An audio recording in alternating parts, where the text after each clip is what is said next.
Hey guys, मेरा नाम आदित्य देशवाल। आप देख रहे हैं हॉलीवुड प्राइम। क्या कोई ऐसा शो देखना है जिसमें हो non stop action, epic story, characters में दम और ढेर सारा ब्लड, ब्रुटैलिटी और वायलेंस, और ये सब होना चाहिए काफी फास्ट पेस पर। आज मैं तुम्हारे लिए एग्जैक्टली यही शो लेकर आया हूँ। नाम है द लास्ट किंगडम।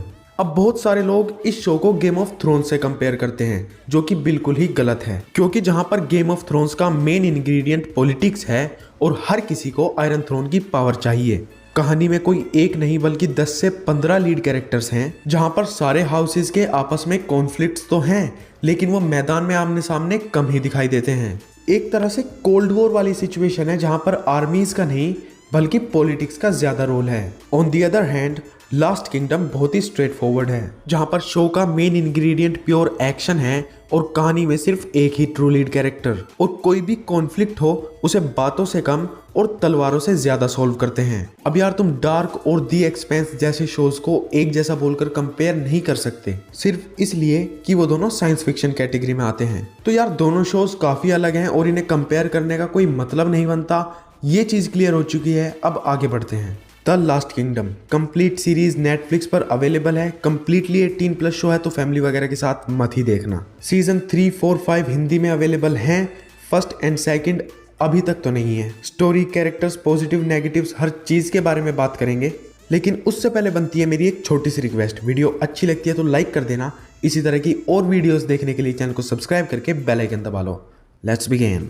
कहानी हमें लेकर जाती है 8वीं सदी में, जहां पर सैक्सन्स और डेन्स के बीच एक महायुद्ध छिड़ा हुआ है। सैक्सन्स यानी इंग्लिशमैन्स और डेन्स जो कि होते हैं वाइकिंग्स। शो के पहले ही सीन में कुछ डेन्स आकर सैक्सन्स के एक फोर्ट पर अटैक करते हैं और जीत भी जाते हैं। वहां मौजूद हर किसी को बुरी तरह से मारने के बाद वो लोग राजा के छोटे बेटे को अपने साथ ले जाते हैं और उसे अपने खुद के बेटे की तरह रेज करते हैं, और यही बच्चा बड़ा होकर बनेगा एक महान योद्धा और सीरीज का मेन हीरो उट्रेड। कहानी में एक और किरदार है किंग एल्फ्रेड, जो सारे यूरोपियन नेशंस को एक साथ मिलाकर यूनाइटेड इंग्लैंड बनाना चाहता है। और दूसरी तरफ है डेन्स, जो पूरे यूरोप पर अपना राज चाहते हैं और वो लगातार सैक्सन्स पर अटैक कर रहे हैं। इस लड़ाई में किसके साथ खड़ा होगा हमारा हीरो उट्रेड, जहां वो पैदा हुआ या जिन लोगों ने उसे पाल पोस के बड़ा किया।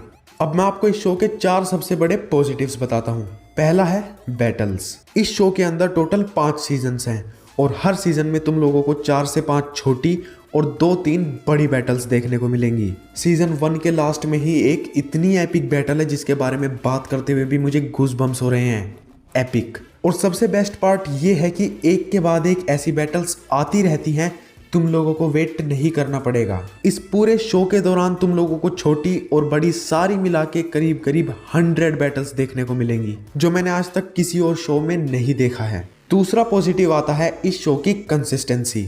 जिस रेपुटेशन के साथ द लास्ट किंगडम स्टार्ट हुआ था, उससे भी कहीं ज्यादा एपिक वे में ये एंड हुआ है। हम सब ने ऐसे कई एग्जांपल्स देख लिए हैं जिन्हें देखकर हमें समझ आता है कि एक शो को अच्छे से एंड करना कितना इंपॉर्टेंट होता है, और ये चीज शो के क्रिएटर्स ने समझी और कहानी को ज्यादा लंबा ना घसीटते हुए बहुत ही बेहतरीन तरीके से शो को एंड किया। तीसरा पॉजिटिव आता है प्रोडक्शन, बजट और क्वालिटी। सीजन 1 इसका 2015 में आया था और उसका बजट काफी कम था, लेकिन उसके बाद आप नोटिस करोगे कि सीजन बाय सीजन इस शो की जो प्रोडक्शन क्वालिटी है वो कितना इम्प्रूव हुई है। शो का 4th पॉजिटिव आता है एक्टिंग। सिर्फ इतना कहना चाहूंगा कि सभी एक्टर्स ने अपने कैरेक्टर्स को बखूबी प्ले किया है। पूरे शो के दौरान एक भी वीक परफॉर्मेंस नहीं है।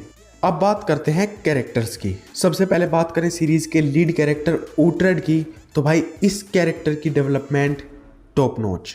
शुरुआत में तुम लोग देखोगे कि उट्रेड का कैरेक्टर काफ़ी ज़्यादा चाइल्डिश और इमेच्योर है, लेकिन एंड आते आते यही कैरेक्टर बहुत ही ज़्यादा डार्क हो जाएगा। सीजन 1 और सीजन 5 के उट्रेड में धरती आसमान का फ़र्क है। सीरीज में और भी कई सारे अमेजिंग कैरेक्टर्स हैं, जैसे किंग एल्फ्रेड, ब्रिडा, एथलफ्लेड, रैग्नर और फादर बेओका। इन सब के अलावा 10-15 और कैरेक्टर्स हैं जिनके बारे में अगर एक एक करके बात करूंगा तो वीडियो बहुत लंबा हो जाएगा, लेकिन शॉर्ट में इतना ही कहूंगा कि सभी कैरेक्टर्स की डेवलपमेंट और स्टोरी आर्क बहुत ही गजब हैं। जहां पर कुछ कैरेक्टर्स से तो आपको प्यार हो जाएगा और वहीं कुछ कैरेक्टर्स को देखकर ऐसी नफरत सी होगी, लगेगा कि यार पहले इसको निपटाओ, बाकी चीजें बाद में। बाकी म्यूजिक इस शो का 10 out of 10। भाई तुम लोगों को ये शो दिखाने के लिए मैं बहुत एक्साइटेड हूँ। देखो यार, मजा आएगा। तो बस गाइस, आज के लिए इतना ही। वीडियो अच्छी लगी तो लाइक कर देना। इसी तरह के और कंटेंट को देखने के लिए चैनल को सब्सक्राइब करके बेल आइकन दबा लो। सी यू सून।